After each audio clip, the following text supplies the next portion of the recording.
If you are tired of being broke, tired of watching others win, tired of living beneath your potential, then stop hoping and start listening. You are not cursed. You are not unlucky. You are simply untrained. And this is the instruction you've been denied. What you are about to hear is not motivation, it is law. The law by which 500 men built fortunes. The law by which you will too, if you listen, decide, and obey. Do not drift. This is the turning point. If you are poor in thought, you will remain poor in circumstance. That is not a criticism. It is a law. Wealth does not begin with coins, nor with salary, nor with the permission of any man. It begins with the most potent tool ever placed in your possession, your mind. And if you have not yet commanded it with precision, discipline, and definiteness, then you are living far below your rightful power. The greatest lie the world has told you is this, that wealth is a matter of luck, of birth, of chance, or of favor. I tell you now, with the certainty of law, that is false. Riches are not a reward, they are a consequence.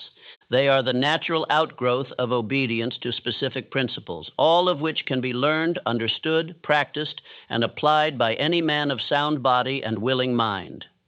They do not belong to the chosen few. They belong to the disciplined few. Andrew Carnegie, one of the richest men who ever lived, once told me, all great fortunes are first created in the blueprint of the mind. He did not say in the factory. He did not say in the stock market. He said in the mind. And that blueprint, my friend, begins not with resources, but with rules, with principles, with laws. Now listen closely. You have likely heard pieces of this truth scattered in speeches, books, and idle conversation. You've heard words like desire, faith, purpose, perhaps even persistence. But what you have not heard, what almost no man ever hears, is the full exact structure, not fragments, the entire code. And that is what you are about to receive here. This message is not for the drifter. It is not for the dreamer who refuses to act. It is not for the man who hopes without work or wishes without will. This is for the builder, the man who has decided that his time has come, the one who is willing to put aside all opinion, all confusion, all contradiction, and learn the laws that produced more than 500 millionaires whose stories I personally studied, tested, and examined over 25 years. Let me be direct. There are 13 principles, not 12, not 21, not 97, 13. And they work together like gears in a great engine, each one powering the others. If one is missing, the machine is incomplete. But when all 13 are present, aligned, and practiced with faith, the result is inevitable. Riches, in exact proportion to your belief, your action, and your definiteness. These principles are not philosophy. They are not positive thinking. They are not motivational material. They are spiritual laws that govern every successful fortune ever built, from Ford to Edison, from Rockefeller to Schwab, from Carnegie to Lincoln. They apply to every man, regardless of race, background, or education. They apply now as they did a century ago, and they will apply long after you and I are gone. But they require something modern men avoid, obedience. You cannot drift through these principles and expect wealth. You cannot pick the ones you like and ignore the rest. You cannot hear them once and expect transformation. No, you must study them. You must apply them. You must repeat them until they become part of your very nature. Each principle will be taught to you in depth, with story, with instruction, with law. You will hear of the men who applied them. You will see the path they followed. You will learn the traps they avoided. And most importantly, you will be challenged to do the same. Let me be even more clear. This is not entertainment. This is transformation. If you listen like a child listening to bedtime tales, you will remain where you are. But if you listen like a commander receiving orders from the battlefield of life, then you will change, not in weeks, not in months, immediately, but only if you do not drift.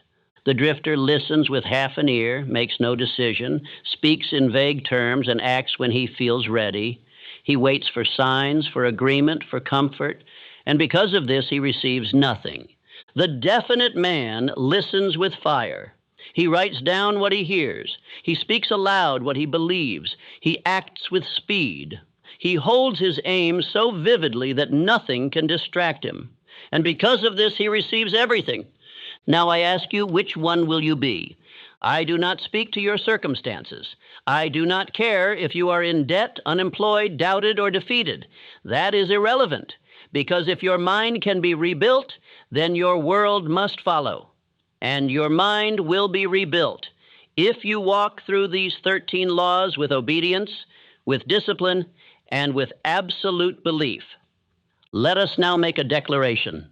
Speak it aloud. Declare it as the first act of your new life. I am not here to wish. I am here to learn the laws. I will think. I will act. I will become. Again, I am not here to wish. I am here to learn the laws. I will think. I will act. I will become. This is the doorway. Step through it with courage.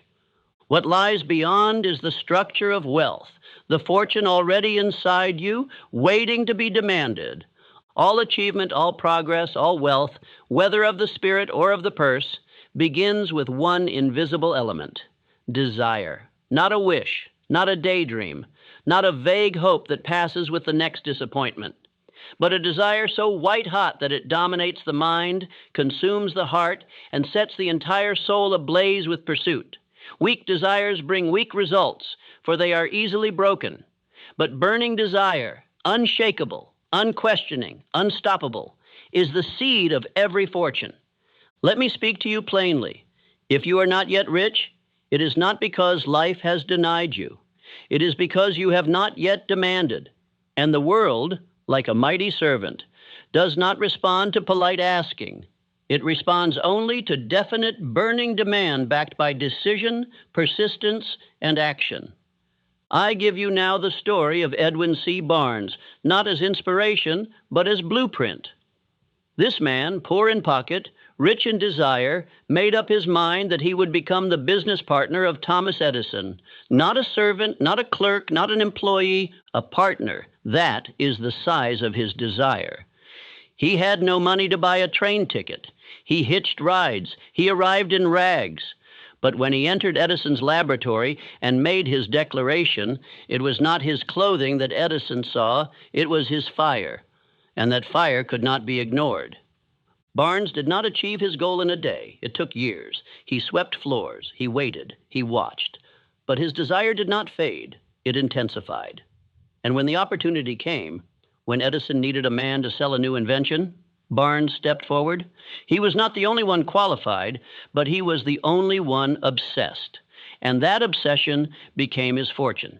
He became Edison's partner, just as he said he would. Now let us be clear. Barnes succeeded not because he had resources. He had none. He succeeded because he had one thing most men never possess: a definite chief aim backed by a burning desire. That is the starting point of all riches. Without it, the rest of this speech will be useless to you. With it, everything you now lack will begin to move toward you. But desire alone is not enough. It must be organized, intensified, and translated into action. I will now give you 6 exact steps. Memorize them, write them, repeat them, for they are the method by which you will transmute desire into its financial equivalent. They are the same steps followed by every man who has built great wealth. The 6 steps to transmute desire into gold. Fix in your mind the exact amount of money you desire. Do not say, "I want plenty of money." Say exactly how much. Clarity is power. Determine what you will give in return for the money you desire. There is no such thing as something for nothing. What service, product, or value will you provide? Establish a definite date by which you intend to possess the money. A dream with no date is a deception. Create a definite plan and begin at once. Whether you are ready or not, begin. Action breeds faith. Delay breeds doubt. Write out a clear, concise statement of the amount, the time limit, what you will give, and the plan. Read your written statement aloud twice daily, once upon rising, once before sleep. As you read, see and feel yourself already in possession of the money. These steps are not theory. They are law. They are the mental machinery of riches. If you obey them, riches must appear. If you ignore them, you may live another 20 years and remain in the same condition as you are today. Let me tell you what happens when you repeat your aim daily with emotion. Your subconscious mind, which is the gateway to infinite intelligence, begins to accept the picture you give it. The mind, once saturated with belief, will organize circumstances, ideas, and opportunities to bring that image to life, not by magic, by law. You will attract men, you will perceive ideas, you will see doors where before you saw walls. This is not fiction. This is the pattern by which Ford, Carnegie, Rockefeller, and every other titan you admire walked into wealth. But take warning. If your desire is weak, if you say your goal aloud and feel nothing, if you skip days, if you doubt as you speak, you are planting weeds in your mind. And weeds choke wealth. You must repeat until it burns, until your heart races, until you speak with tears in your eyes because you already see yourself living it. That is how desire becomes demand. There is a secret hidden here. Most men say, "I will try." That man is defeated already. The man who becomes rich says, "I will." Not if, not maybe, but I will. That level of decision, backed by desire, backed by repetition, backed by action, backed by faith, that is unshakable, and the universe must yield to it. Let me give you an example from the railroads. There was a man who wanted to become wealthy selling freight cars. Others had the same idea, but he did one thing differently. He wrote down his exact target. He read it every day. He visualized it. He told no one, but repeated it faithfully. And while others drifted, he moved. While others doubted, he sold. While others hesitated, he made bold asks. Within 3 years, he had not only surpassed his target, but he had been invited to invest in the very company he once sold for. That is the power of desire transmuted into action. Now let me speak to your doubt. You may say, "I've tried before. I've written goals. I've repeated them." I ask you, did you feel them? Did you act immediately? Did you read them twice daily for 30 days without missing?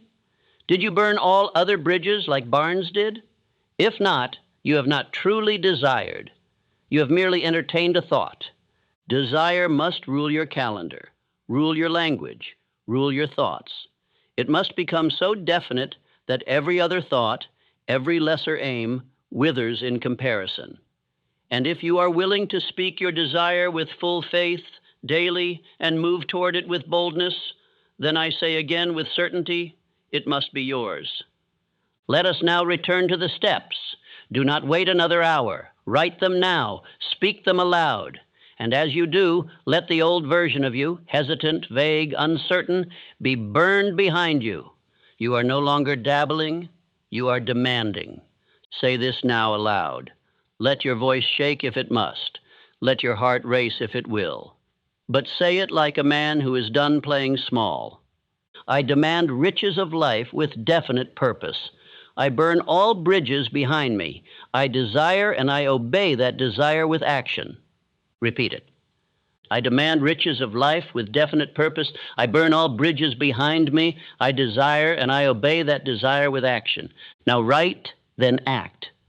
Faith is not a wish. Faith is not hope. Faith is not mere optimism. Faith is a state of mind, and like all states of mind, it is built, it is forged, it is created by repetition, choice, and emotion until it becomes your natural response to life. If you do not yet possess faith, do not despair. It can be developed, but you must begin now, and you must obey the process by which belief becomes unshakable. Faith is the medium by which desire is translated into its physical equivalent. Every dollar ever earned, every invention ever brought into being, every business ever created was first believed into existence. And if you would attract riches into your life, you must first believe that riches belong to you, that you are capable of serving for them, and that the means will be shown to you once your belief is established. Let me be plain. You cannot beg life to make you rich while you speak like a pauper, walk like a beggar, and think like a victim. The riches of life belong to the man who claims them, not with arrogance, but with inner certainty. And that certainty is built by feeding the subconscious mind the right thoughts over and over again, with emotion, until it begins to operate with faith instead of fear. You do not wait to feel faith, you build it. You do not wait until your environment is perfect. You speak it aloud now. You do not seek approval from others. You impress your mind with your own authority. Let me now give you an example. Henry Ford was mocked when he began speaking of an automobile that would replace the horse. The press ridiculed him. The financiers called him insane. But he held to one belief, that the people would own a car, that he would build it, that he would find the way. And because he believed and acted, his mind called forth the means. He faced setbacks, mechanical failures, betrayal, but he did not waver. That is faith. It is not passive. It is not a soft emotion. It is a steel will that refuses to surrender to appearances. You must understand the subconscious mind. It does not reason. It does not analyze. It accepts whatever is repeated to it with emotion. If you say you are weak, you are. If you say you are lost, you will remain so. If you say you are building a fortune, you have begun. This is why most men fail. They speak of lack, they complain of hardship, and they rehearse their misery. Their subconscious accepts that instruction, and life follows. But you, if you are ready, must now reverse this process. You must become the commander of your own belief. And belief is built by autosuggestion, the repeated speaking of truth with emotional intensity until the mind accepts it. Each morning and night you must speak your definite chief aim aloud, not as wish, not as fantasy, but as law. You must speak your identity. You must repeat the wealth you are building. You must train your emotions to feel what it will be like when the riches are yours, now, before they are seen. This is not deception. This is law. Here is how you do it. I give you this exercise now. Obey it exactly. Stand tall, shoulders back, voice steady, and speak aloud. I believe I'm destined for wealth. I believe riches belong to me because I serve value. I am building a fortune in my mind. Say it again. I believe I am destined for wealth. I believe riches belong to me because I serve value. I am building a fortune in my mind. Now write it. Post it where your eyes will see it. Speak it again tonight. Speak it again tomorrow morning. Speak it especially when you feel fear, hesitation, or failure creeping in. Faith is not automatic. It must be fed, and you must become the one who feeds it. Let me now share with you the law behind this method. Whatever is impressed upon the subconscious mind with emotion and repetition becomes accepted as reality. The subconscious then works constantly, day and night, to bring that belief into form. It will alert you to opportunities. It will shift your habits. It will attract people. It will influence your decisions. This is not magic. It is machinery. You must become the engineer of your belief system, the architect of your faith. And that begins not with emotion, but with decision. You decide to believe. Then you speak it. Then you repeat it. Then you act as though it is true. And soon it becomes so. This is how faith is built, not in churches, not in theory, but in your daily discipline. Speak it, see it, act it. And when doubts arise, as they surely will, you outvoice them, you outact them, you outpersist them. That is how faith conquers fear. The man who becomes rich is not the man who feels faith. It is the man who builds it deliberately by law. Now let me speak of action. It is not enough to repeat your aim. You must move toward it daily. Faith without action is fantasy. Every day you must take one step toward your definite aim, no matter how small. That action, joined with belief, is what creates momentum. And momentum is what separates the rich from the rest. Let me remind you of this truth. Faith is the eternal elixir of power. When joined with burning desire, it is unstoppable. When spoken with conviction, it is creative. When backed with action, it is miraculous. You may ask, what if I do not believe these words yet? Then say them anyway. Say them until your subconscious does. Say them until your actions align. Say them until life has no choice but to respond, because it will. Let us end this part with one final declaration. Say it now, not weakly, not timidly. Say it like your very destiny depends on it. I believe I am destined for wealth. I believe riches belong to me because I serve value. I am building a fortune in my mind. Again, I believe I am destined for wealth. I believe riches belong to me because I serve value. I am building a fortune in my mind. This is the seed. Protect it, water it, feed it, because soon you will reap it. There is a silent force working inside every man, a force that never sleeps, never questions, and never hesitates. It is always recording, always shaping, always responding. That force is your subconscious mind, and the only way to control that force is through the principle of autosuggestion, the deliberate repetition of thought, spoken aloud and backed by emotion until it becomes belief. You become what you repeat. This is not merely a statement, it is the law. If you say, I am tired, your body responds. If you say, I cannot, your will dissolves. If you say, I am building wealth, your faculties begin to shift and your behavior obeys. The subconscious mind does not filter truth from falsehood. It accepts whatever is repeated, especially when said with emotion and conviction. If you do not command your mind, the world will do it for you. It will feed you defeat. It will offer you excuses. It will whisper fear, doubt, confusion, and hesitation. You must now become the master of your inner dialogue, the author of your identity, the voice that drowns out all contradiction.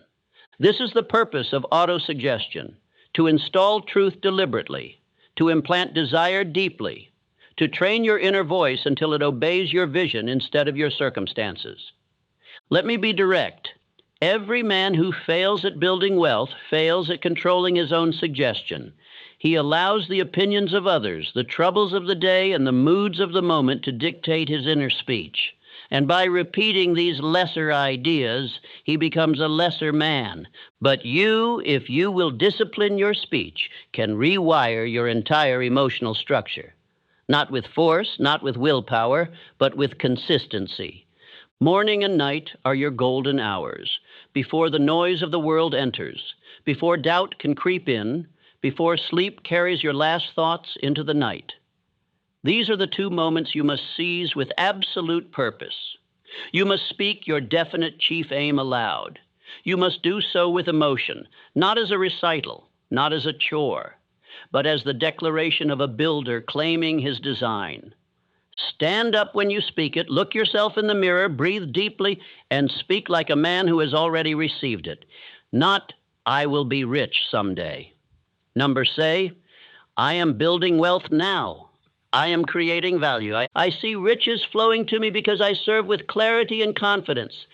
Say it until your heart believes it, until your body straightens, until your voice deepens. That is how autosuggestion begins to influence the subconscious. Let me give you an example.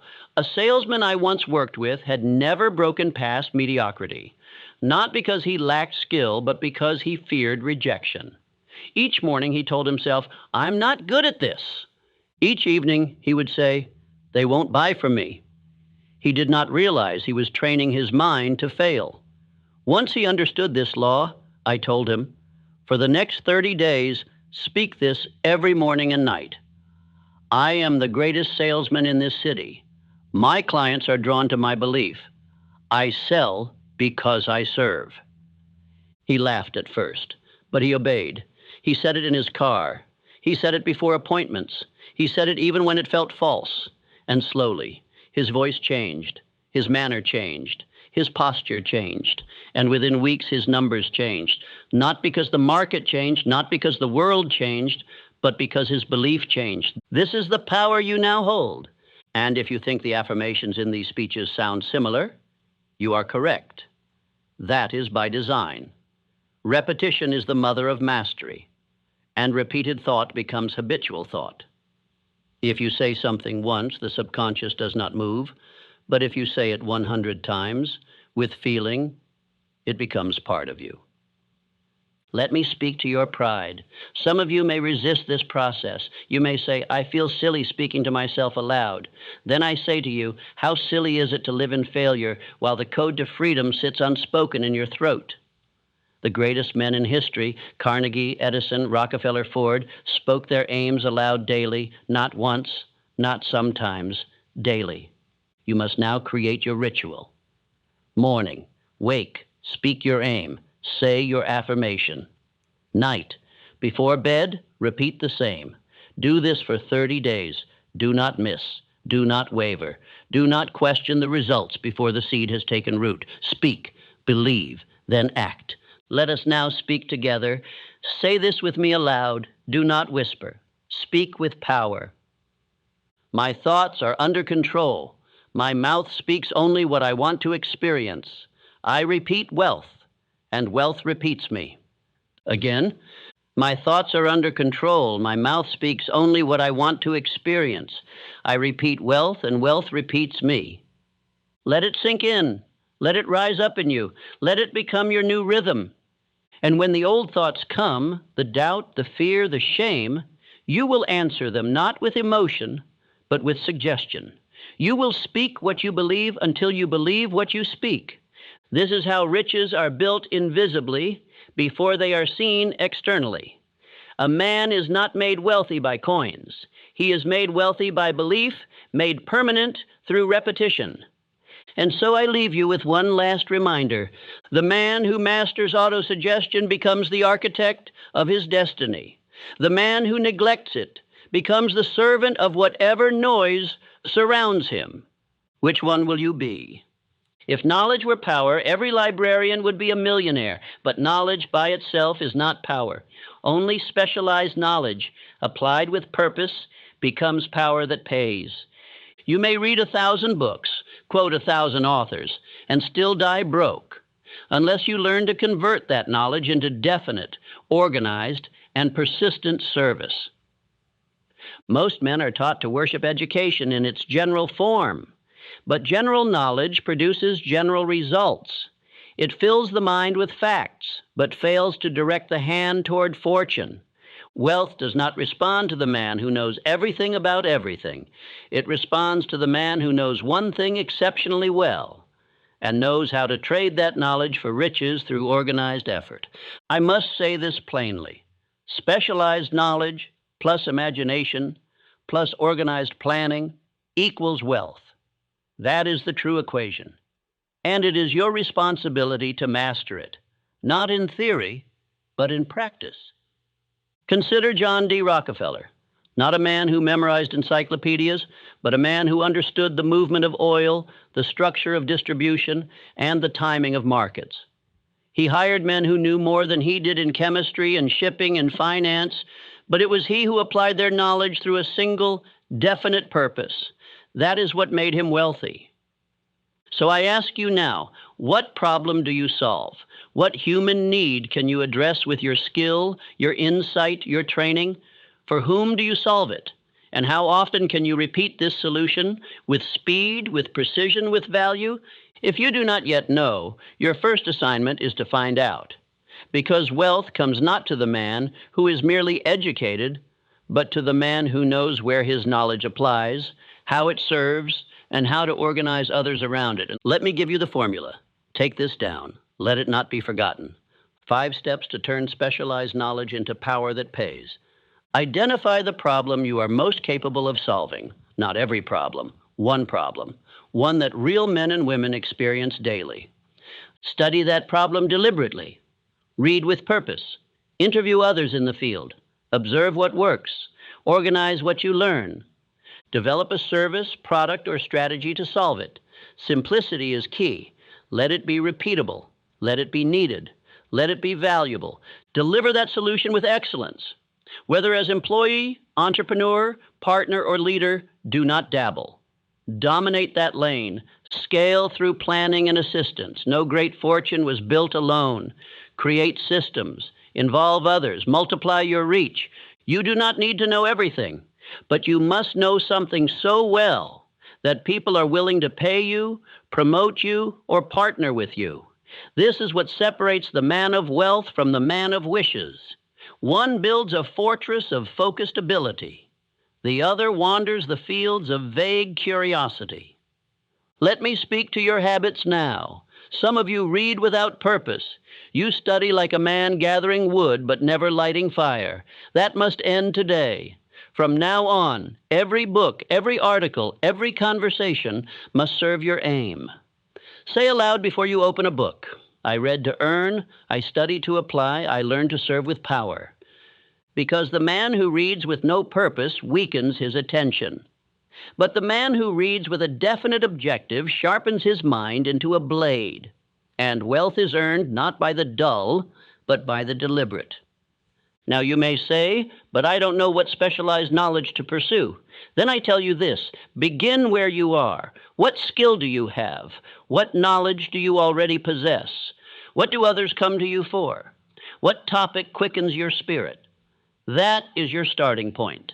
Then choose a field of study. One field, not many. One, and dig, go deep. Learn who leads, learn what is missing, learn what is needed. And as you study, do not memorize for vanity, apply for profit. This is the difference between the man who teaches from a stage and the man who builds the stage, owns the building, and sells the tickets.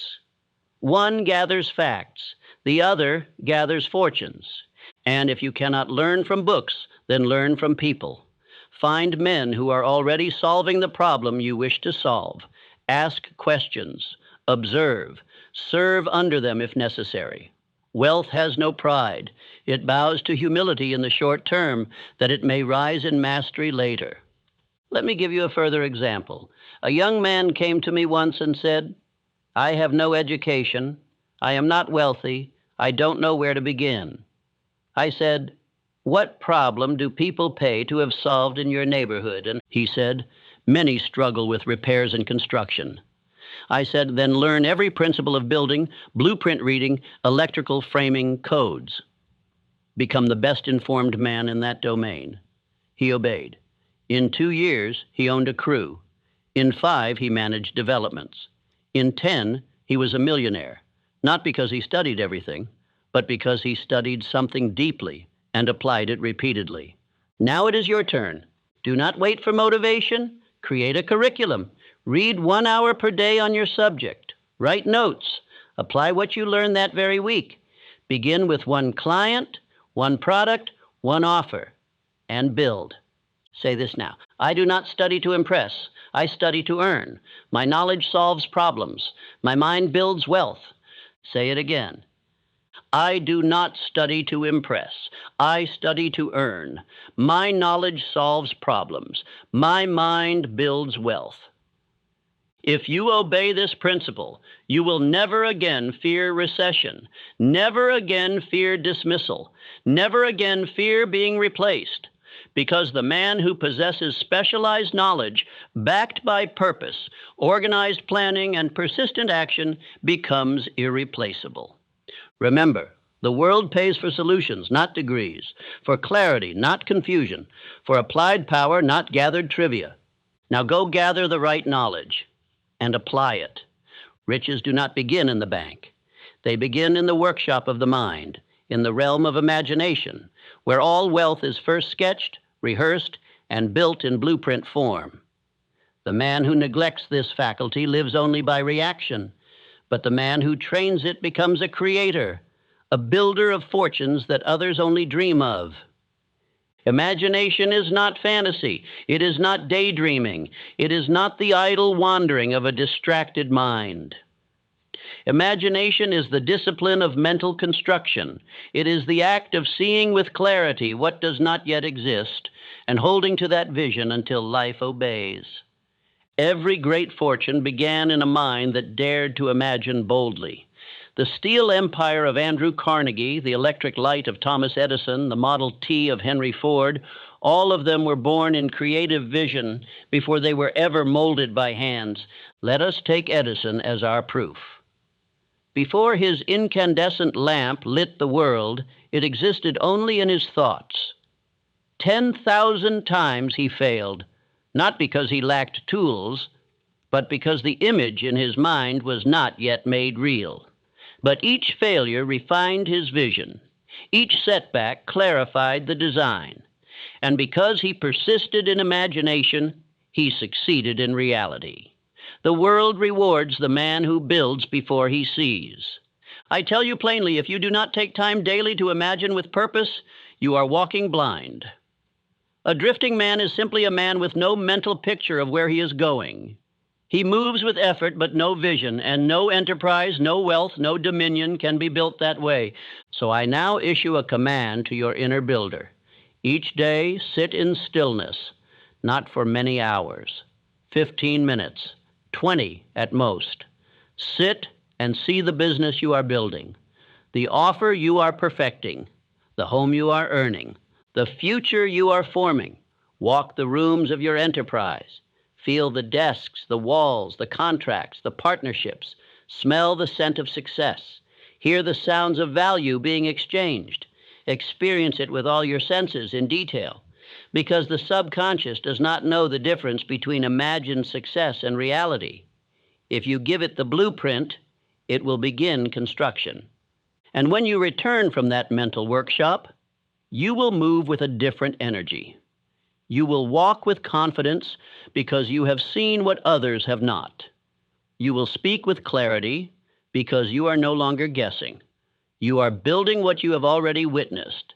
And this mental image, if repeated with clarity and emotion, will influence your speech, your posture, your decisions, and eventually your results.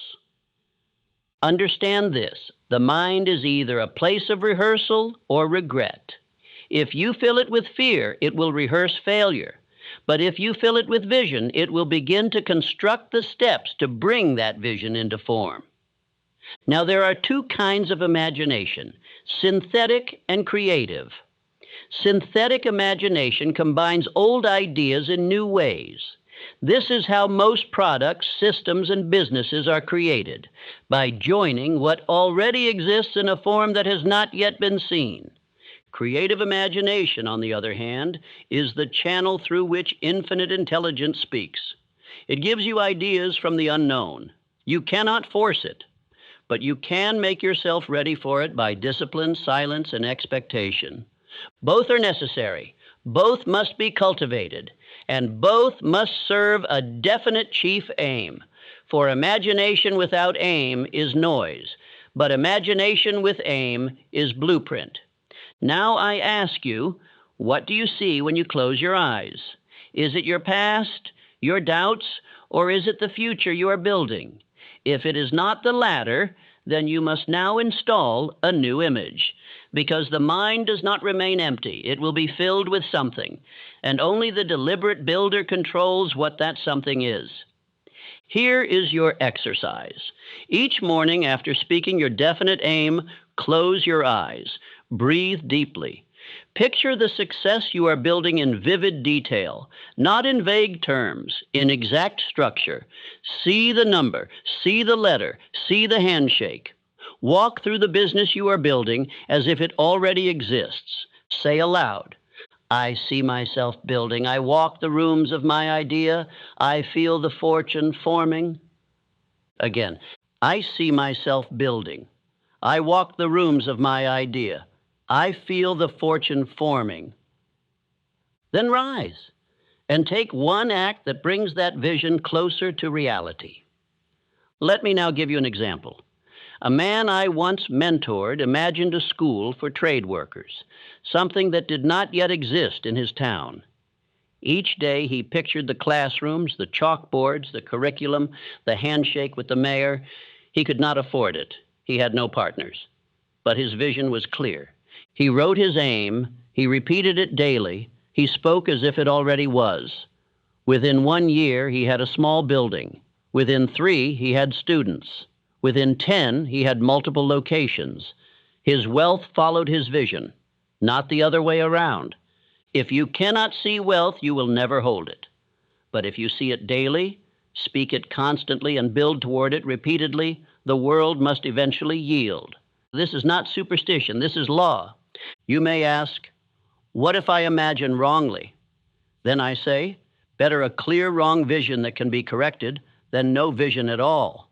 Because the mind that works upon a structure will always adjust, refine, and improve. But the mind that drifts builds nothing. Repeat this.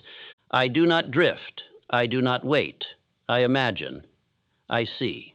I build first within and then without. Repeat again.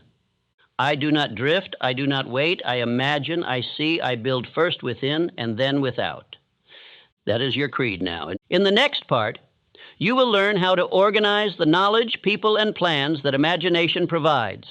But remember, everything begins in the workshop of the mind. Do not neglect it. Do not rush it.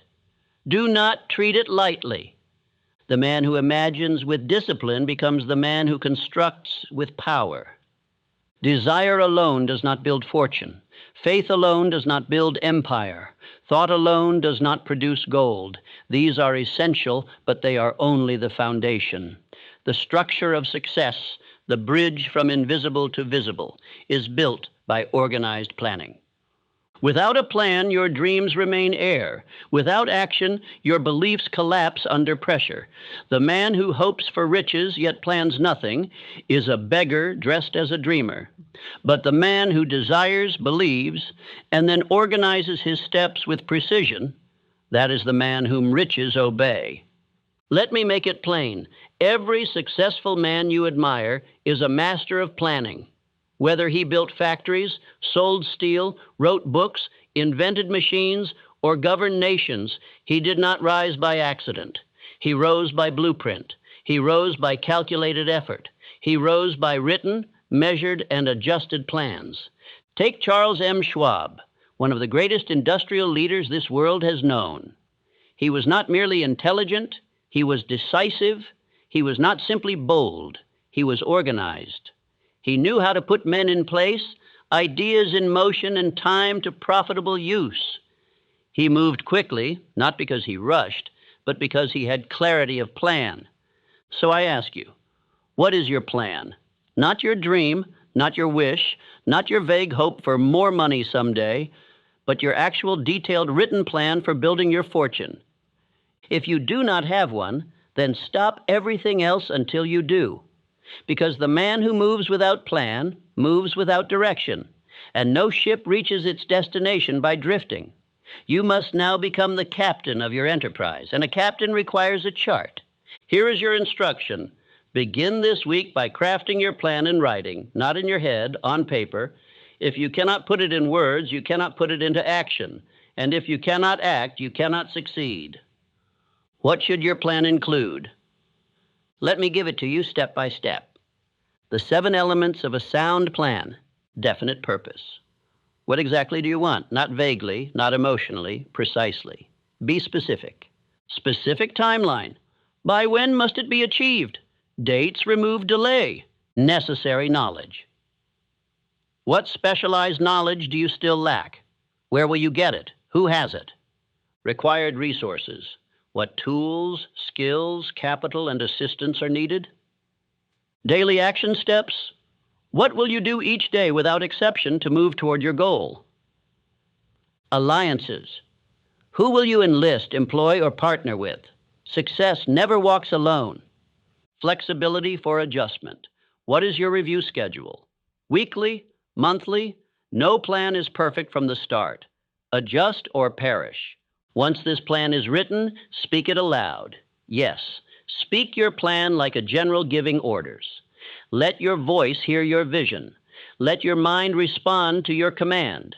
Your subconscious listens more to what you say than what others think. Let me address the man who says, "But I don't know where to begin." Then begin where you are. Your plan may be small today, but it must be real. Perhaps it is one new client, one new product, one page written, one meeting arranged. Start with what you can do today and plan tomorrow from there. If your first plan fails, do not collapse. Do not retreat. Replace it with a better one. Failure is often not failure at all. It is the world asking you to refine your plan. The man who insists on succeeding will change plans as many times as necessary, but the man who quits after one defeat is announcing that his desire was never real. Let me give you this quote and write it upon your mirror. Those who fail to plan, plan to fail. It is not cliché. It is law. Here now is your weekly ritual, Sunday evening or Monday morning. Review the previous week. What was accomplished? What was missed? Where did your plan hold? Where did it need adjusting? Update your written plan. Tighten your timeline. Add names, dates, amounts. Choose 3 key moves to execute in the coming week, not 30, 3, and complete them no matter what. Speak your plan aloud at the start of each day. Let your mind and body be instructed by your vision. Act before you feel ready. Planning is not a replacement for movement. It is the guide for movement. Do not wait until every detail is perfect. Act, then refine. Let me remind you, Edison built his workshop long before his inventions were perfected. Ford assembled teams while still improving his engines. Carnegie scaled his operations before they were flawless. They all planned, and they all adjusted. That is the rhythm of wealth. Now speak this aloud. I do not drift. I move with a plan. My plan is alive, and I act on it daily. Say it again with conviction. I do not drift. I move with a plan. My plan is alive, and I act on it daily. This is your new posture. This is your new rhythm. This is the difference between a man who dreams and a man who builds. Let us leave no room for doubt. Thought must be crystallized. Faith must be organized. Action must be structured. Only then do results become repeatable. The man who walks with a definite plan walks with power. The man who drifts with vague intention is carried by the winds of emotion, and those winds are never kind. There is one line that separates the man of action from the man of regret. It is not talent. It is not birth. It is not education. It is decision. The man who makes decisions quickly and changes them slowly is the man who is obeyed by life. The man who delays, debates, postpones, and hesitates is left behind, his dreams rusting in the waiting room of fear. Indecision is the assassin of wealth.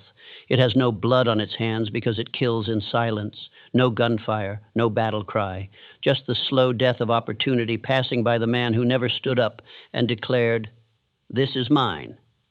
Let me speak to you plainly. Riches do not wait for the hesitant. They obey the bold. They follow the one who commits.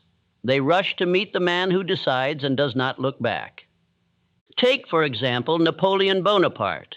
He was not the tallest, he was not the strongest, but he was the fastest to decide. When others paused, he moved. When others pondered, he acted. And because of this, he conquered nations, built empires, and wrote his name into the pages of history. Now, I do not tell you this to admire a conqueror. I tell you this to awaken the conqueror within yourself.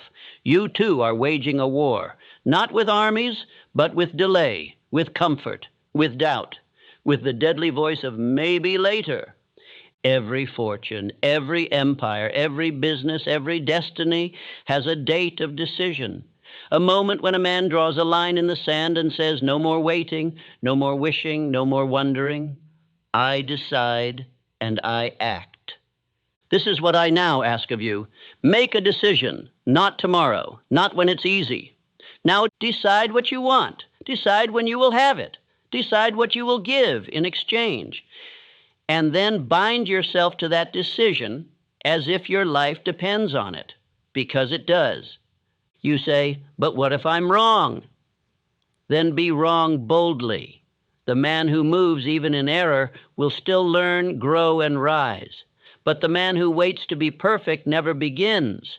You say, "But I'm not ready." then become ready through motion. No man ever feels fully prepared to build a fortune, but fortune does not wait for readiness. It responds to resolve. Let me give you a simple drill, and do not dismiss it. This week, within the next 7 days, make one bold financial decision.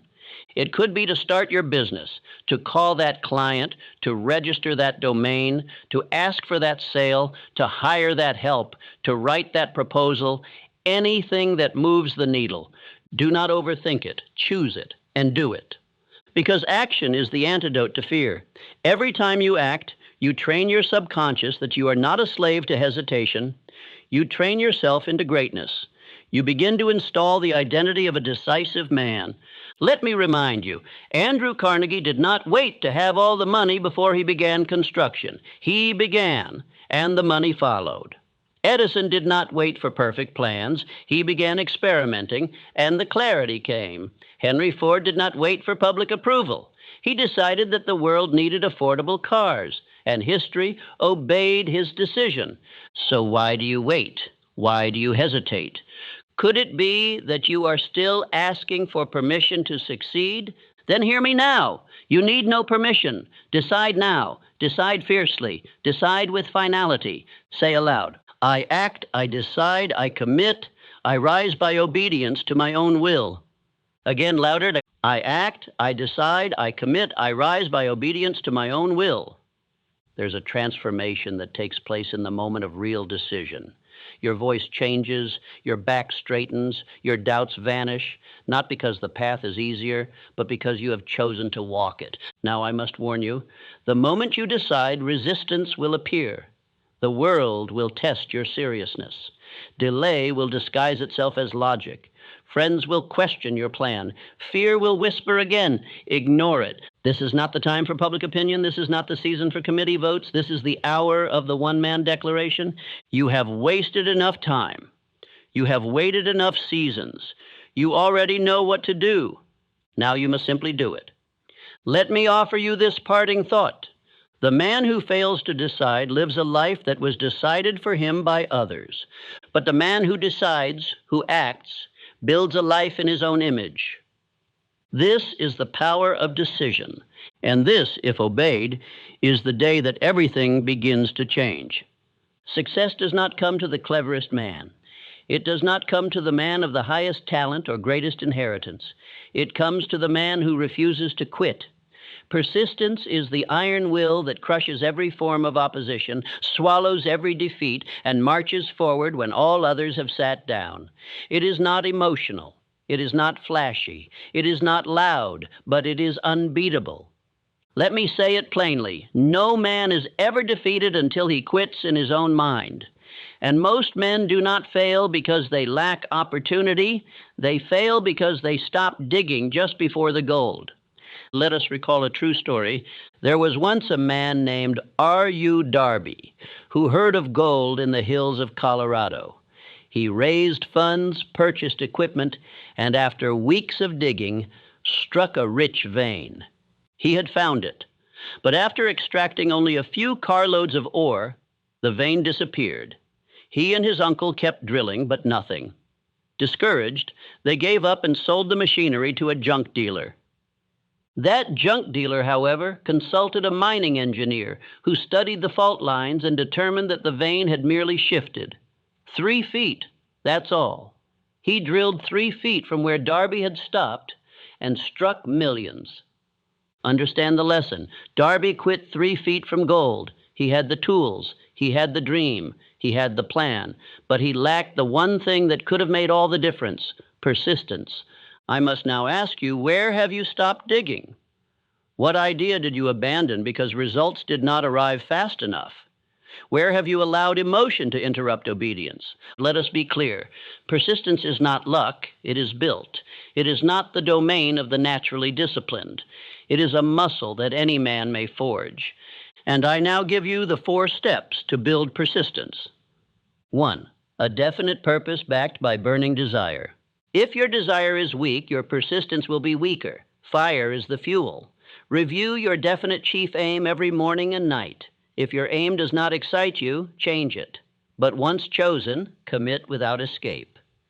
2. A definite plan expressed in continuous action. Persistence is not vague trying, it is planned effort. Even one step a day, taken without exception, is more powerful than 10 heroic leaps taken occasionally. A man who moves daily, even in struggle, builds an unstoppable rhythm. 3.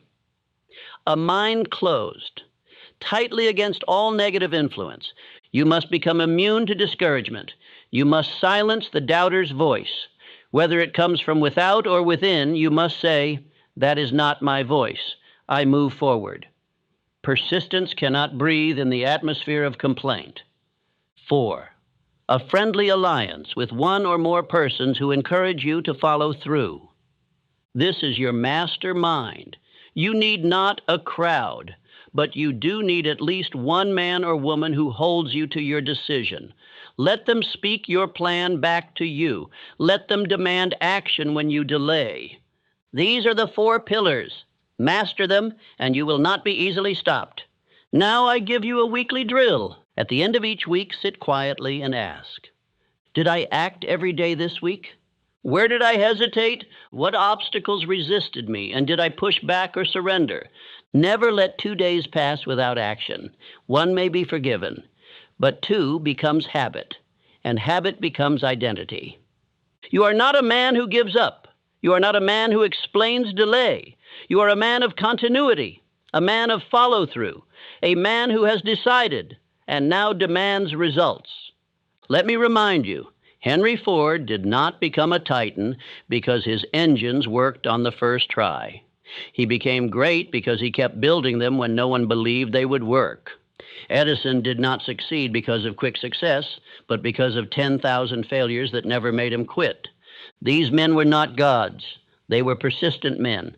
Say aloud now, I persist, I endure, I win because I refuse to yield. Again, with more authority, I persist, I endure, I win because I refuse to yield. There is a power that rises in the man who keeps his word to himself, a kind of nobility, a quiet force. The world begins to move out of his way, not because it fears him, but because it respects his determination. Let me warn you, there will be days when emotion says, rest. When fear whispers, this isn't working. When logic argues, try something easier. Ignore them all, because success is not given to the smartest or to the most inspired. It is given to the last man standing. You will become that man by deciding that you cannot be broken. Let me leave you with this. If you persist, truly daily, through failure, ridicule, boredom, fatigue, and fear, you will rise. It is not opinion, it is law, and you now obey that law. No man has ever built a great fortune alone. Though he may appear to stand at the top by himself, though the applause may fall upon his shoulders, the power behind his empire is never the work of a single mind. It is the result of harmonized minds, aligned in spirit, united in purpose, and fused by faith. Let me now speak of the most overlooked law of success, the power of the master mind. When 2 or more minds unite in harmony, they create a third invisible force. This force is greater than the sum of its parts. It is real. It is alive. It is unseen, yet measurable by its effects. It is the very source of power that built every kingdom, enterprise, and legacy the world has ever known. Andrew Carnegie, one of the richest men to ever walk this earth, did not become wealthy through steel alone. He became wealthy because he surrounded himself with minds that sharpened, supported, and challenged his own. He declared before his death that his true riches came not from his plants or patents, but from his mastermind alliance. A carefully selected group of men who thought together, planned together, and moved together with one heartbeat, one aim, one definite goal. You must now do the same. If you attempt to build your fortune in isolation, your strength will soon fade. Your mind will tire. Your enthusiasm will falter. The burdens will feel heavier than they are. And in time, your dream will begin to appear as a fantasy. But if you build a circle of minds, men and women who believe with you, who think with you, who push you, you will no longer walk alone. You will walk with compound force. Let me be clear. The mastermind is not a casual friendship. It is not a social club. It is not idle talk. It is a spiritual and mental alliance among two or more people who have pledged to uphold a definite purpose and who have brought their minds into complete harmony to achieve it. One negative voice can poison the alliance. One selfish motive can break its power. Therefore, you must choose wisely. Seek those who think independently, speak truthfully, and act boldly.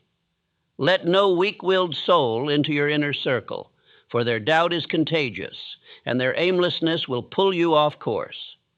Your first assignment is this: identify one person whose goals align with your own. They need not be in the same business. They need only be driven by a burning purpose and willing to meet with you weekly. Once found, meet at the same time on the same day without fail. Begin each meeting by restating your chief aims aloud. Share progress, identify obstacles, offer counsel, hold one another to action. If no such person exists in your current environment, then become worthy of one, and you will attract them. Now listen to this truth. The mastermind does more than provide support. It multiplies creative power. When your mind joins another in harmony, new ideas appear that neither of you could have summoned alone. Hunches, insights, inspiration, plans, solutions. It is as though a third mind has entered the room. And that mind belongs not to you or your ally, but to the invisible source of intelligence that governs this universe. I have seen it with my own eyes. I have felt its power. And I have watched men rise from obscurity to greatness by obeying this law. You must never again believe the lie that solitude is strength. Solitude is useful for reflection, but coordinated alliance is the builder's strength. Every castle has its architects, every empire its generals, every fortune its circle of minds. Let me now ask you, who is in your circle? Who do you allow to shape your thoughts, your plans, your beliefs? If the answer is no one, you are vulnerable. And if the answer is the wrong one, you are in danger. The man who surrounds himself with fearful men will inherit their fear. The man who dines with doubters will digest doubt. But the man who walks with builders, thinkers, and warriors, he becomes one himself. Here is your weekly drill. Choose one individual whose mind and aim align with your own. Schedule a weekly meeting. No excuses, no rescheduling. In that meeting, state aloud your definite chief aim, your progress since the last meeting, your next step, decided before the meeting ends. Commit to complete that step by the next meeting. If you cannot find such a person immediately, begin by speaking aloud your vision daily. The power of faith attracts its equal. Speak as if your circle already exists, and it will soon appear. Say this aloud now. I build with others. I align in purpose. We rise as one for one goal. Again, I build with others. I align in purpose. We rise as one for one goal. This is the voice of a man who understands power, not the power of brute force, but the power of mental unity, moral harmony, and shared vision. Never again believe that isolation is noble. It is not. Unity and purpose is the hallmark of the master builder. In time, your mastermind will grow. You will attract men of skill, character, and strength. Your team will form, your counsel will sharpen, your ideas will multiply, and your results will accelerate. Because power does not reside in the lone thinker. It resides in harmonized thinking. And you, my friend, now hold that power in your hands. There is no power on earth more potent, more penetrating, and more misunderstood than sexual energy. It is the primal fire that has driven kings to rise and driven empires to ruin. It has built cathedrals, inspired art, launched wars, forged inventions, and brought forth every generation of man. And yet most men waste it. They squander it in fantasy, in indulgence, in idle pursuit of pleasure without purpose. They mistake desire for dominion and call weakness passion. They do not know that the very energy they misuse could build fortunes, command nations, and forge a legacy that would outlive their name. Let me speak plainly. Sexual desire is not to be repressed. It is to be transmuted. It is not evil. It is not shameful. It is not to be shunned, but it is not to be obeyed blindly. For the man who follows every impulse becomes a slave to appetite, and the slave does not build. He consumes. He decays.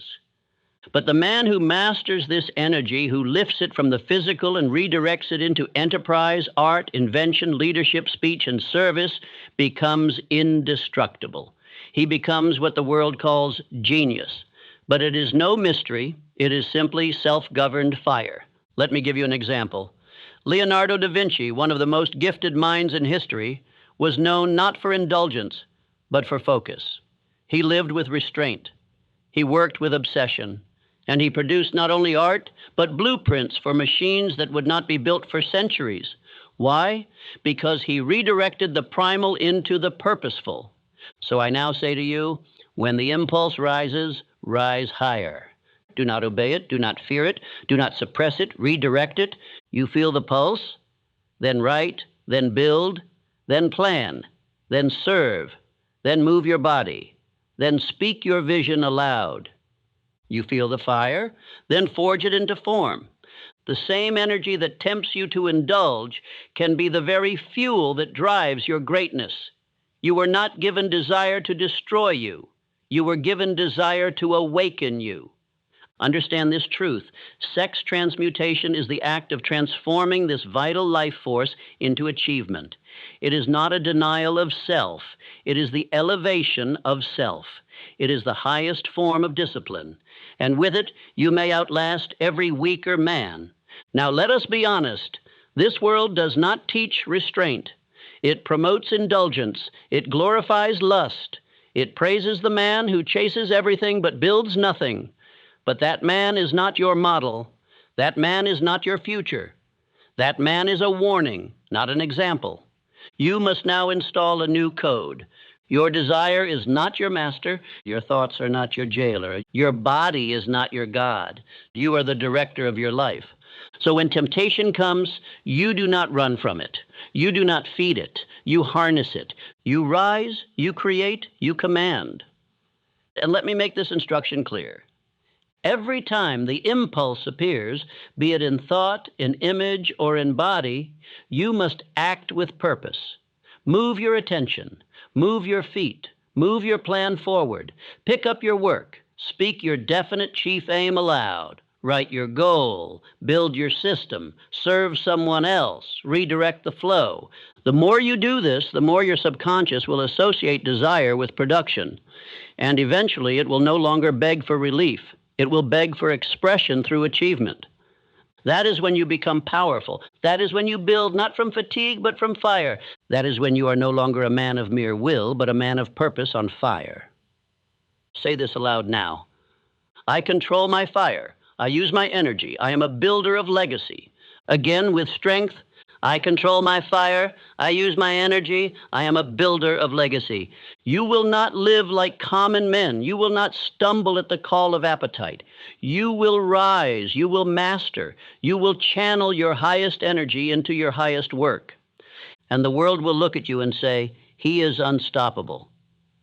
But they will not see the silent battle you win daily. They will not see the restraint that powers your discipline. They will not see the transmutation that feeds your fire. But you will know, and your results will speak. There is a worker in your life who never sleeps, never rests, never complains. He does not ask for praise, and he does not delay when given instruction. He is tireless, he is invisible, he is absolute, and he lives within your very mind. I speak of your subconscious, the silent worker who executes all that you truly believe. This power does not reason.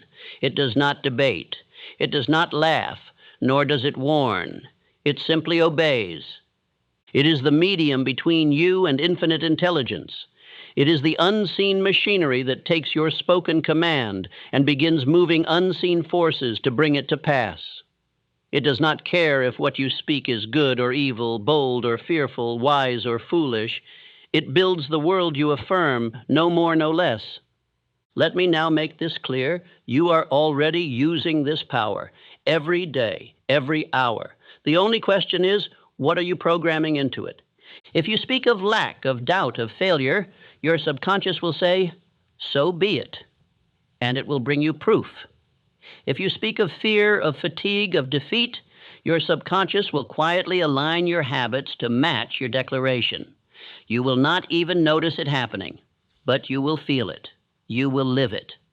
But if you take command, if you speak with precision, repetition, and emotion, your subconscious will bend the very fabric of your world to serve your design.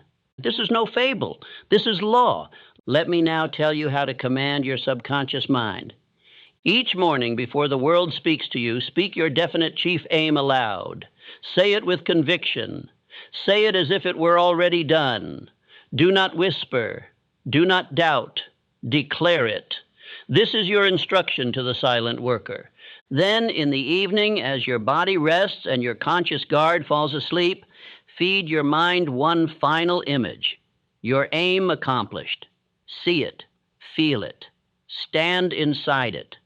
As you drift into sleep, your subconscious will receive this picture and begin constructing it during the night. These two moments, sunrise and sleep, are the golden gates of suggestion. Use them with discipline, and you will control your future.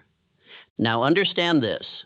Your subconscious is shaped most deeply by emotion and repetition. It does not respond to casual thought. It responds to what is repeated and what is emotionally charged. So speak with feeling. Speak with fire. Speak as a man who commands, not one who begs. Let me remind you of this truth.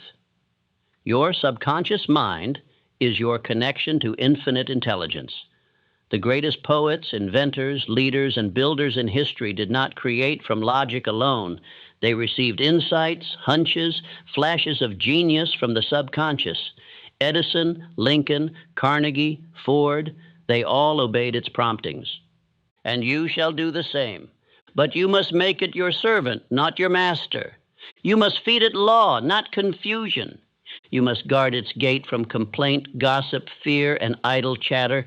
The words you speak around others matter, but the words you speak when you are alone matter more. Your self-talk is the blueprint of your results. Now let me give you a daily drill, simple, powerful, life-altering. The morning drill. Stand upright, shoulders back, breathe deeply, speak aloud your definite chief aim. Say it in the present tense. Say it with emotion. Follow it with your most important affirmation. Say now, I program my mind. I trust its power. It builds all I speak. Again. I program my mind. I trust its power. It builds all I speak. The night drill. Before lying down, close your eyes and review your aim. Visualize yourself inside the result. See the people. Feel the success. Walk in it. Drift to sleep with that image fixed. The subconscious mind never sleeps. While your body rests, it works. You do not need to know how it will happen. That is not your concern. You need only believe. You need only speak. You need only act. This is not mysticism. This is the law of mental dominion. The world you experience today is the residue of your subconscious programming from yesterday. And the world you create tomorrow will be the result of the words you speak and the images you repeat today. This is why repetition matters. This is why faith matters. This is why you must never speak carelessly again. You are not poor. You are programming. You are not stuck. You are speaking wrongly. You are not broken. You are untrained. But all of that ends now. Say it again. I program my mind. I trust its power. It builds all I speak. You no longer drift. You direct. You no longer react. You command. You no longer complain. You construct. You have found the silent worker, and now you give him instructions worthy of your destiny. Your brain is more than an organ of memory. It is more than a mass of matter. It is a station, a living instrument through which thought is broadcast and received. And you are using it every hour of every day, whether you know it or not. Now listen to me with attention. You are always sending out vibrations. The question is not whether you broadcast, but what you are broadcasting. Every thought you dwell upon, every belief you repeat, every emotion you permit becomes a signal. It leaves your mind and travels into the unseen ether. There it begins to attract to itself sympathetic vibration. Other thoughts, other ideas, other opportunities, and yes, other minds. You have heard the phrase, birds of a feather flock together. But let me give you a deeper truth. Thoughts of a frequency attract their equal. If you think in terms of wealth, purpose, discipline, clarity, and definite action, you will soon draw into your life conditions, plans, and people that mirror those thoughts. But if you dwell in complaint, in fear, in vague hopes and shallow desires, you will receive more confusion, more delay, more poverty. The brain is a magnet. You are always tuning it. You are always broadcasting. You are always receiving. The great ones, Ford, Edison, Carnegie, used their brains not only for logic, but for communication with infinite intelligence. They trained their minds to receive flashes of insight, bursts of knowledge, and unseen guidance. They kept paper nearby. They spoke their aims aloud. They held their minds on one fixed frequency, and that is what you must do now. Let me give you your daily drill. This may appear simple, but it is profound. First, write down your definite chief aim. Not in vague terms, not in hopeful tones. Write it with precision. Read it aloud. Carry it with you always. Speak it in the morning. Whisper it throughout the day. Think it when you walk. Say it again before sleep. You are training your mental station. You are building the strength of your signal. Each time you repeat your aim, you amplify your frequency. You burn it deeper into the subconscious, and you send it farther into the ether. Now you may ask, who receives this? The answer is twofold. First, you receive it. Each time you declare your aim, your brain sharpens. It spots new ideas. It becomes a magnet for solutions. Second, others receive it, and they do not even know why. You will begin to meet people who seem to share your vision. Ideas will come to you from unexpected places. Hunches will rise, doors will open. This is not chance. This is not magic. This is the law of mental vibration. Let me warn you, you must block all negative input. If your station is cluttered with fear, gossip, complaint, and idle talk, you cannot send a clear signal, nor will you receive one. Mental hygiene is not a preference. It is a requirement. What you read, what you listen to, who you allow near you, these are not small matters. These are your frequency builders. And if they are low, your results will be low. So remove the noise. Silence the doubters. Withdraw from the lazy. Protect your mind as a king guards his throne. Say now, I send thoughts of wealth. I receive ideas of power. My brain obeys success. Again, I send thoughts of wealth. I receive ideas of power. My brain obeys success. Repeat this until your mind accepts it. Repeat this until your posture changes, until your eyes burn with certainty, until your presence becomes a signal of its own. Understand this. The man who walks with vision is felt before he is heard. His words carry weight. His steps command attention. His ideas are welcome, even in silence. Why? Because his brain is tuned. His mind is fixed. His broadcast is clear. And that is now your identity. From this moment, no more scattered thought. No more vague wishing. No more passive receiving. You are a broadcaster of power. You are a receiver of greatness. You are a transmitter of success. Do not allow doubt to jam your signal. Do not allow fear to distort your message. Do not allow delay to weaken your tone. You must now command the air around you. Speak your aim. Repeat your belief. Receive the plan. Obey the next step. This is the law, this is the gift, and this is your tool, the brain, properly used. There is a power greater than logic. There is a wisdom deeper than education. There is a faculty within man that speaks before words form, that knows before facts arrive, that warns before danger, and that whispers when action must be taken. This power has no organ, yet it governs all. It is the sixth sense, and it is the final key to riches. Let me make this plain. The sixth sense is not some mystical phenomenon. It is not born of superstition. It is not reserved for the spiritual or the elite. It is the natural outgrowth of disciplined, definite thought aligned with purpose, cleansed of fear, strengthened by repetition, and directed by faith. It is the reward of the man who has mastered the 12 previous principles. It is the final faculty that awakens only when the mind has been trained to obey law. The sixth sense is not always loud. It will not shout. It will not argue. It will not fight for your attention. It will whisper, and only the disciplined man will hear it. You may feel it as a pull, a hunch, a strange confidence.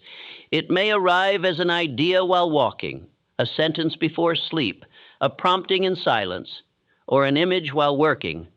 You will think, where did that come from?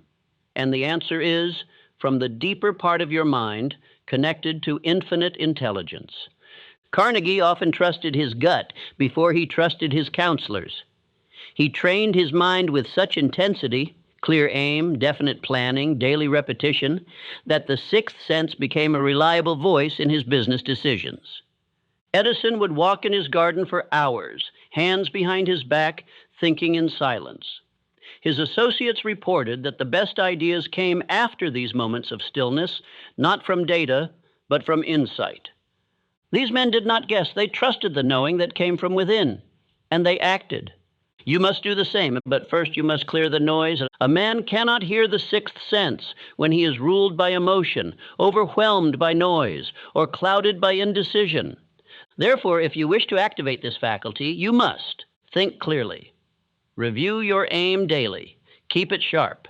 Speak with intention. No idle talk, no careless words. Silence the environment. Walk alone. Sit quietly. Observe. Notice the whisper. Record the flashes of insight. Obey the nudge. Take swift action when you feel the pull. This practice is not occasional, it is daily. Over time, your instincts will sharpen. Your luck will increase. Your decisions will improve. You will begin to move not just with intellect, but with intuition grounded in principle. Let me give you an example of how to obey this voice. You feel unsure about a deal. The facts look good. The numbers are clean. But something in you says, wait. If you are trained, you will obey that whisper. If you are ruled by greed or rush, you will ignore it and pay dearly. Or perhaps you feel compelled to call someone. You do not know why, but you follow it.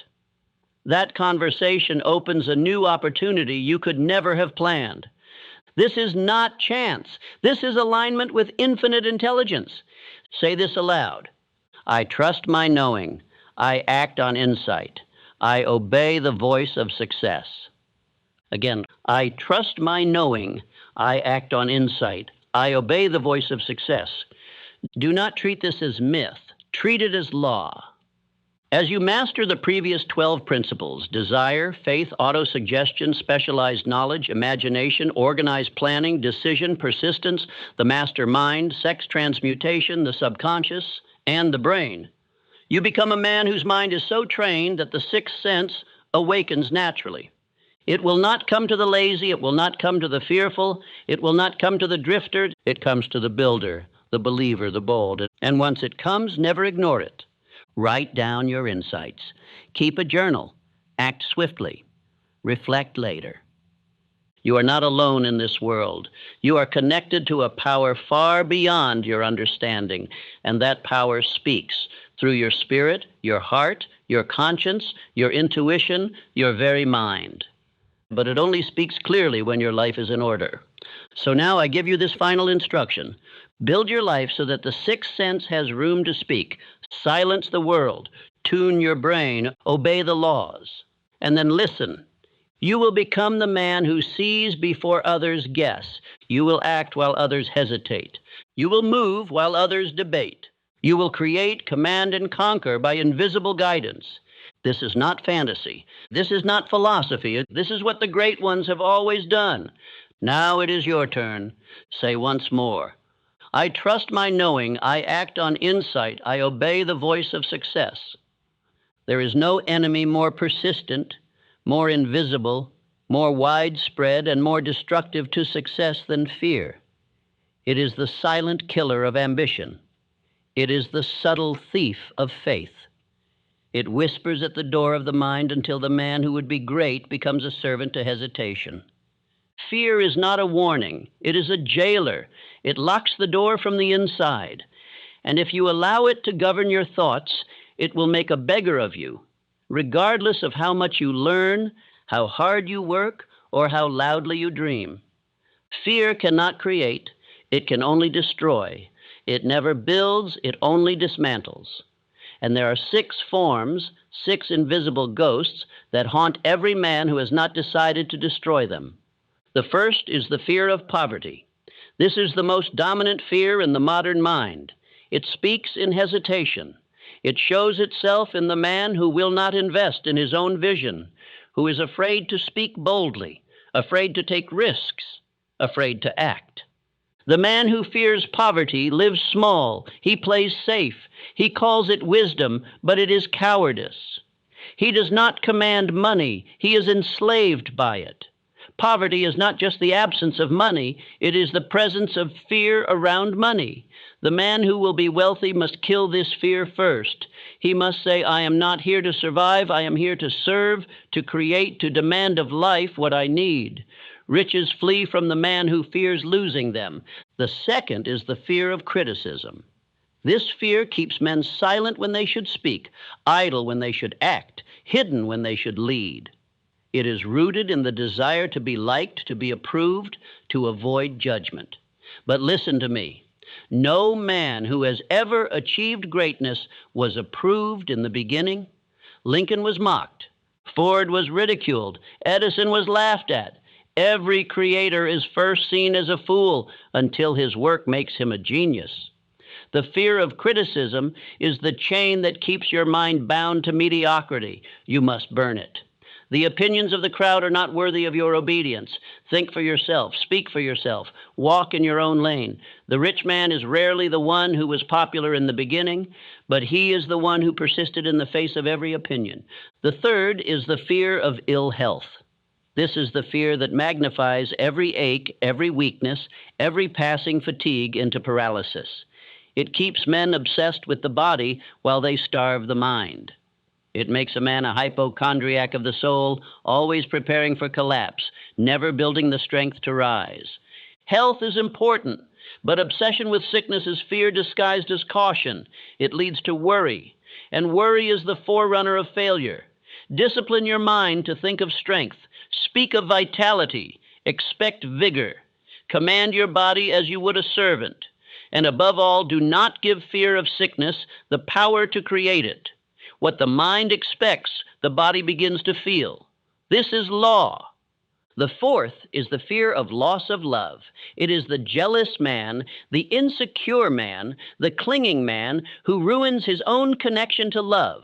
The man who fears losing love becomes desperate, weak, and manipulative. He lives in suspicion. He calls it passion, but it is fear, and fear pushes away what it tries to cling to. If love is to endure, it must be founded in strength, not fear, in freedom, not control, in clarity, not confusion. True love does not weaken a man. It builds him. But the fear of losing it makes him smaller than he was before it came. Let love elevate you, but never let the fear of losing it reduce your purpose, your clarity, or your discipline. The fifth is the fear of old age. This fear is found in the man who believes that youth is his only season of value. He worships the early years and despairs of every wrinkle, every gray hair, every reminder of time. But let me tell you, many of the richest achievements in the world have been built after the age when others retire. Time is a servant, not a master. Each day can be a seed. Each year can bring power. If you fear aging, you give away your power to create in the present. Instead, say this: each year makes me stronger.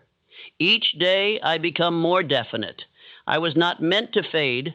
I was meant to deepen. The mind does not weaken unless it is neglected, and age does not defeat the man who decides to remain strong. The sixth is the fear of death. It is the final ghost. It is the fear that paralyzes action and makes men live timidly in the shadow of something they cannot avoid. But hear me, the man who lives well fears not death. He builds, he creates, he serves, and when the day of departure comes, he is ready. Not afraid, not empty, ready. The fear of death keeps men from risking, from giving, from obeying the call of their higher self. But death is no foe to the purposeful man. It is the finish line of his legacy, not the end of his power. Now I ask you to be honest. Which of these fears rules your life? Do you hesitate at the edge of action because of poverty? Do you silence yourself because of criticism? Do you obsess over your health to avoid building your wealth? Do you cling to others out of fear of loss? Do you count the years instead of the progress? Do you delay greatness because of the final hour you fear? You must identify your dominant fear, and you must face it. Write it down. Speak against it. Starve it by feeding your faith. Replace it deliberately and daily with repetition of truth. Your subconscious does not distinguish between fear and fact. It only obeys.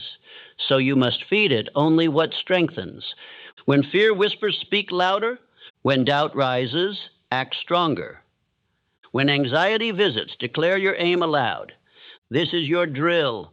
Wake each day and say, I fear nothing. I love discipline. I live free. I walk in the armor of faith. Say it again. I fear nothing. I love discipline. I live free. I walk in the armor of faith. Yes. Let that be your shield. Let that be your sword. Let that be your signal to every ghost of fear that you are no longer a servant to their presence. You are becoming a builder of your own mind. And fear has no room in the temple you are constructing. Dismiss it, displace it, destroy it, and walk boldly, clearly, with eyes forward toward the life that belongs to the fearless. Let us now arrive at the end and the beginning. If you have listened not with curiosity, but with decision, if you have obeyed each principle, spoken each affirmation aloud, and reflected deeply on the laws I have shared with you, then you are no longer the same man who began this journey. You are no longer guessing. You are no longer wandering. You are no longer waiting for luck, for rescue, for inspiration. You are no longer drifting. You are moving, you are directing, you are commanding, and that, my friend, is the foundation of all riches. You now understand that wealth is not the reward of the clever, or the inheritance of the privileged, or the accident of the fortunate. It is the obedience of the definite man to definite law. There is no secret in success, only law applied. The man who wishes is poor. The man who obeys the law becomes rich. This law is no respecter of persons. It favors no race, no age, no condition. It rewards only one type of man, the man who listens, believes, and acts without exception. Riches will never come to the man who is casual about his thought, inconsistent in his habits, or weak in his decision.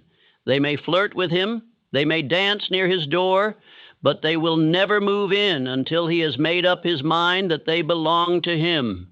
That is what you have done here. You have studied the 13 principles that built empires, raised paupers into princes, and rewrote the destinies of millions.